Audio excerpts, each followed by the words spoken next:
창세기 5장 1절에서 5절의 말씀,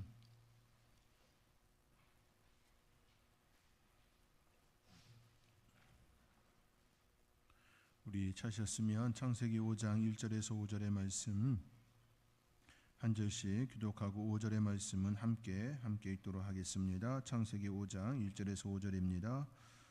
이것은 아담의 계보를 적은 책이니라. 하나님이 사람을 창조하실 때에 하나님의 모양대로 지으시되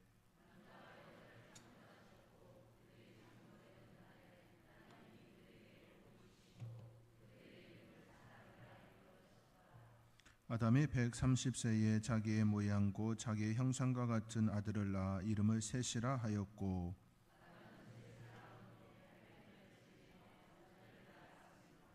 함께 읽습니다. 그는 930세를 살고 죽었더라. 아멘. 지난주에 우리는 가인의 후손을 통하여 인간의 역사에 대하여 잠시 생각해 보았습니다.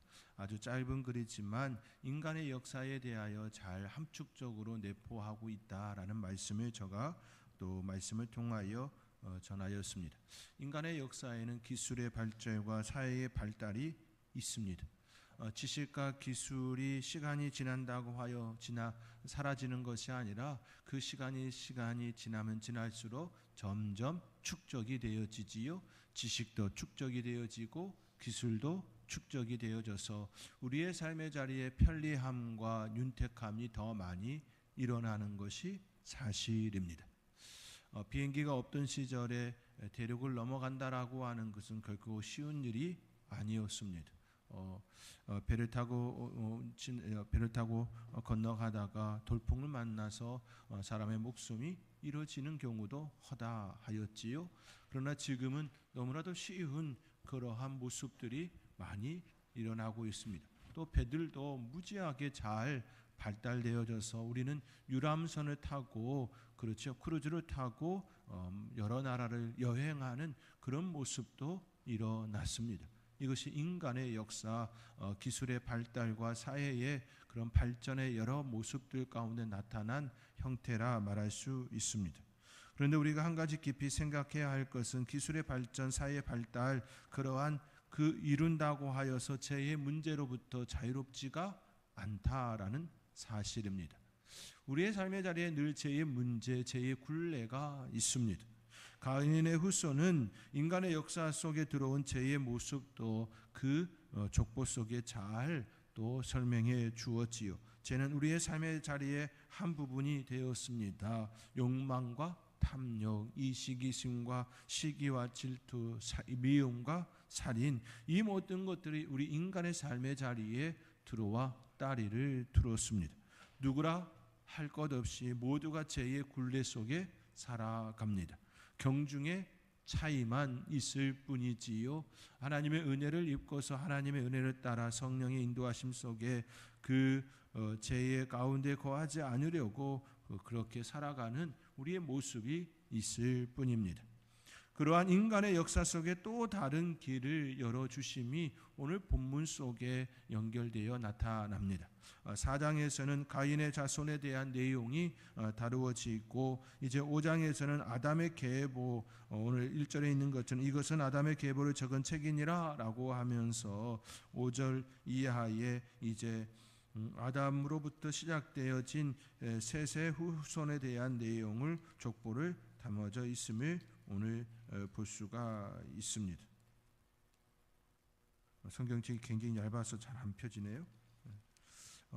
4절 5절 이하에 보면 아담은 셋을 낳은 후 800년을 지내며 자녀를 낳았으며 그는 930세에 살고 죽었더라. 셋은 105세에 에노스를 낳았고 에노스를 낳은 후 807년을 지내며 자녀를 낳았으며 라고 계속해서 아담의 계보, 아담의 족보가 등장을 하는 것을 볼 수가 있습니다. 셋의 후손은 이제 하나님께서 가인의 후손이 아닌 셋의 후손에 대한 이야기를 창세기 5장의 말씀에 기록합니다. 셋의 후손은 하나님께서 생명의 길, 구원의 길, 약속의 길이 무엇인지 나타냅니다.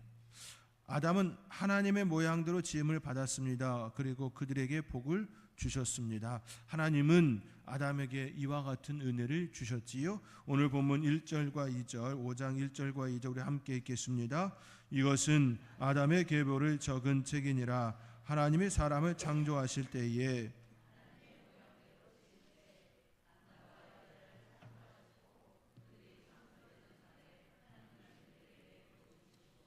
그들의 이름을 사람이라 일컬으셨더라. 아멘. 하나님께서는 하나님의 모양대로 하나님의 형상대로 인간을 창조하셨습니다. 그리고 그들에게 복을 주셨고 그들의 이름을 사람이라 칭합니다. 시간이 흘러 아담은 또 자녀를 낳습니다. 자기의 모양고 자기의 형상과 같은 아들을 낳았습니다. 그리하여 그 이름을 셋이라 하였습니다. 3절에 보면 아담은 130세에 자기의 모양고 자기의 형상과 같은 아들을 낳아 이름을 셋이라 하였고, 세 번째라 셋이 아니라 이거는 히브리어로 셋입니다. 그렇게 오해는 하지 마시기 바랍니다. 여기서 우리가 매우 흥미롭게 보게 되는 것은 가인을 말하지가 않습니다. 아담의 계보에 가인이 들어가 있지 않고 셋이 등장한다라는 것이지요. 아담은 셋을 낳은 후 800년을 지내며 자녀를 낳았으며 라고 하면서 아담의 계보에 가인이 들어오지 아니하고 셋이 들어와서 셋의 후손의 이야기를 담습니다. 가인은 아담의 첫째 아들입니다. 그가 비록 아벨을 죽였지만 그 역시 아담의 아들입니다. 그러나 성경은 가인을 말하지가 않습니다. 아담의 계보를 이야기할 때에 가인을 이야기하지 않습니다. 오히려 창세기 4장에 가인의 후손에 대하여 별도로 만들고 아담의 계보에는 가인을 흡수하지를 않습니다. 왜 성경은 아담의 후손에 가인을 넣지 않고 있습니까? 그것은 다른 길, 약속의 길, 구원의 길을 말하고 있기 때문입니다. 하나님께서 또 다른 그 길, 그 은혜의 길, 축복의 길, 약속의 길을 말하기 위해서입니다. 성경은 필요로 하는 것만 치사 선택하여 담아 놓았습니다.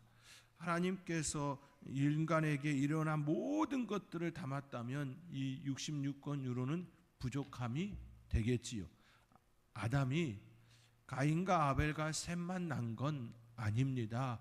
더 많은 사람을, 아들을, 딸을 낳았습니다. 그러나 성경은 필요로 한 성경의 그 역사를 기록함에 있어서 필요로 한 그 부분만 기록함이 되었습니다.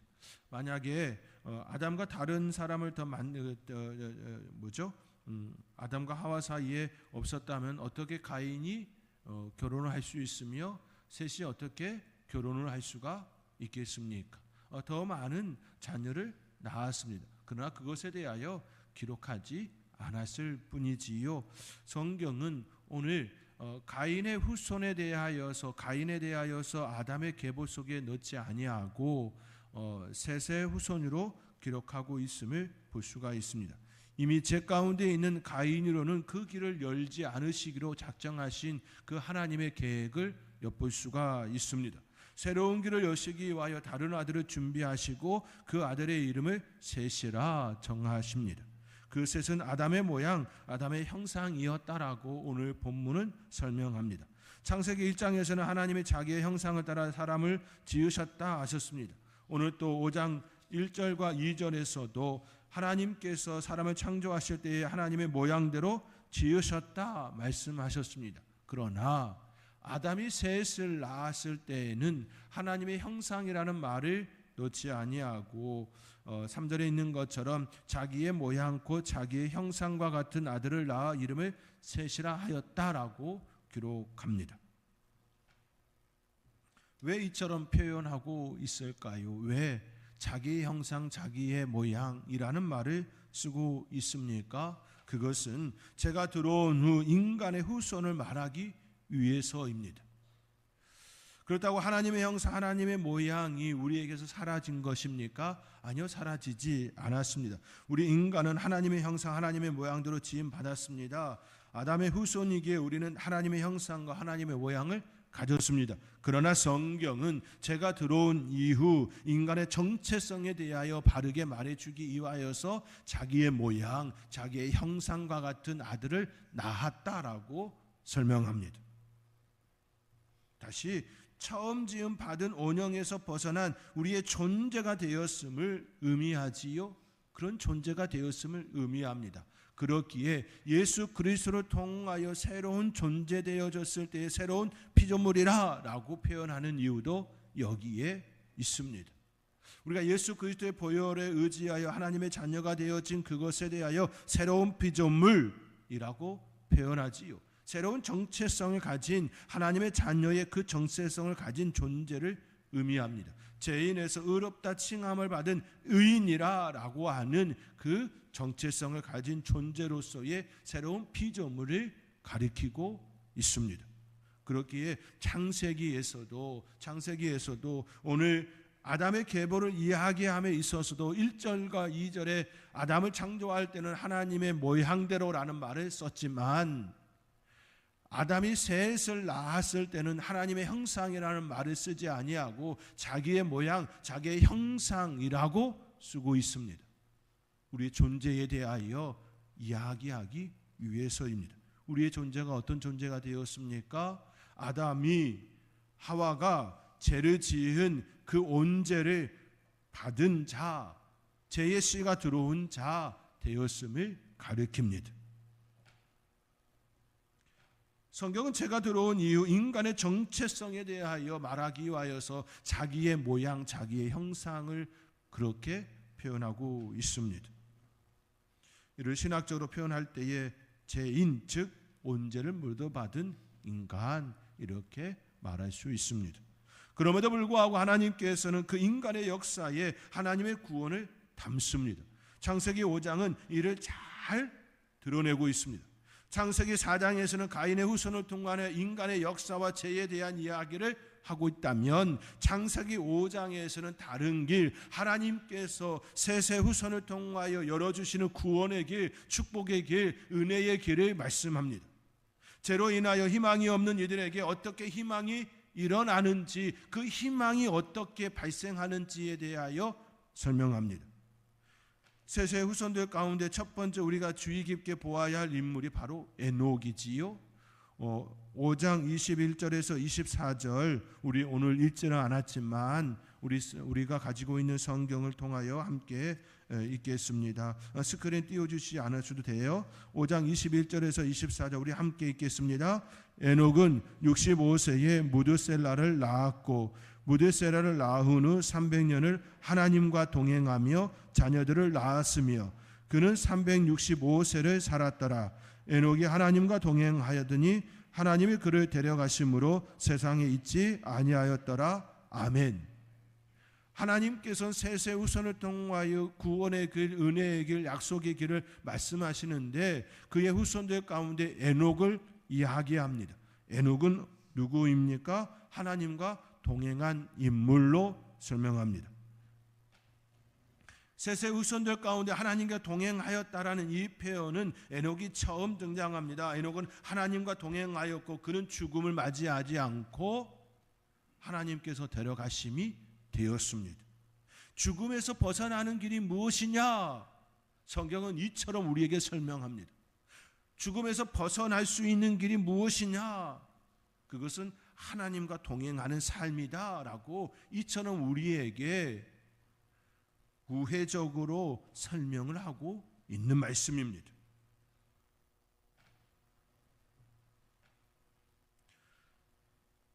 인간은 죽음을 피할 수가 없습니다. 그러나 그 죽음이 두렵지 않은 이유는 하나님과 동행하기 때문이다.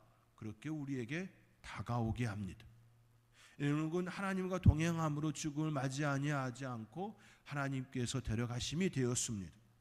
하나님과 동행하면 죽음이 끝이 아니라 하나님과의 영원한 시작, 은혜의 시작, 구원의 그 자리라고 이와 같이 말씀합니다. 하나님을 떠난 자들은 죽음이 고통입니다. 그들은 죄의 형벌을 받아야 하기 때문입니다. 자기의 죄로 인하여 영원히 고통의 시간을 보내야 합니다. 이것이 죄의 결과이고 죄의 형벌입니다. 하나님과 동행하는 자만이 죄의 굴레가 아닌 하나님의 은혜 안에 있다 말씀합니다. 이 사실을 셋의 후손을 통하여 에녹을 통하여 우리에게 말씀하고 있습니다. 그리고 또 하나의 인물이 바로 노아이지요. 셋의 후손을 통하여 우리가 또 함께 생각해 보아야 될 인물은 노아입니다. 29절 5장 29절의 말씀 우리 함께 여러분의 성경책을 통하여 함께 읽겠습니다. 이름을 노아라 하여 이르되 여호와께서 땅을 저주하심으로 수고롭게 일하는 우리를 이 아들이 아니하리라 하였더라. 아멘. 수고롭게 일하는 우리를 아니한다, 위로해 주신다, 그런 말씀을 하시고 있지요. 노아의 아버지는 무드셀라입니다. 무드셀라는 최장수의 삶을 살았습니다. 그는 969세를 살았습니다. 그가 죽은 해는 홍수가 일어난 그 해입니다. 성경학자들은 무드셀라가 죽은 후 홍수가 발생한 것으로 추정합니다. 그렇게 보는 이유는 아버지 에녹의 영향을 받았고 또 노아가 당대의 의인이라 칭함을 받게 된 이유가 할아버지와 아버지의 영향을 받아서 그 삶의 자리에 하나님의 은혜가 입혀졌다 접근합니다. 그렇기에 무드셀라의 그 삶 역시 홍수가 난 그 해에 홍수 때문에 죽음이 아니라 그의 생명이 다한 그 해에 또 하나님께서 홍수를 그 땅의 심판의 도구로 사용하시고 그의 아들 노아가 방주에 들어가 은혜를 입었다라는 내용으로 성경학자들은 접근합니다. 한번 날짜를 한번 계속 접근해 보시면 딱 그 해가 되어지는 것을 볼 수가 있습니다. 다시 말해 신앙의 전수가 에녹으로부터 시작하여 무드셀라로부터 다시 노아에게 일어났음에 대한 내용입니다. 이것은 가인의 후손에게서 볼 수 없는 장면입니다. 가인의 후손의 그 모습은 어떤 모습이었습니까? 라멕이 아다와 실라에게 이야기하는 장면을 통하여 우리는 그 현실을 너무 쉽게 적나라하게 볼 수 있게 되어지지요. 무엇이라 얘기하였습니까? 가인을 위하여는 벌이 7배 1인데 라멕을 위하여는 벌이 77배 1이로다 라고 이야기하였습니다.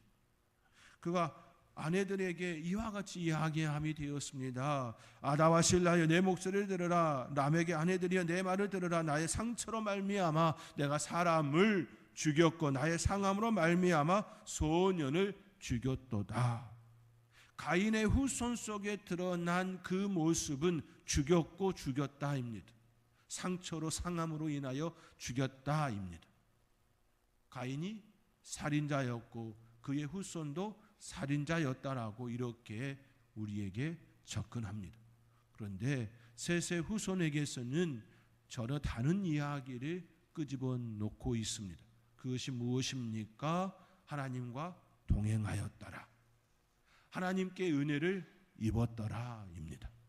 이것을 통하여 우리에게 주시는 말씀은 하나님과 동행하면 하나님께 은혜를 입으면 거기에는 구원이 있습니다. 생명이 있습니다. 예수님께서 말씀하신 것과 같이 나는 길이요 진리요 생명이니 나로 말미암지 않고는 아버지께로 갈 자가 없다라고 하신 것과 같은 그 말씀이 셋의 후손을 통하여 우리에게 보여주고 있다라는 말씀입니다. 가인의 후손을 이어서 아담의 후손을 통하여 우리에게 말씀하시는 이 말씀을 볼 수 있어야 합니다. 하나님께서는 셋의 후손을 통하여 우리에게 주시는 그 메시지를 볼 수 있어야 합니다.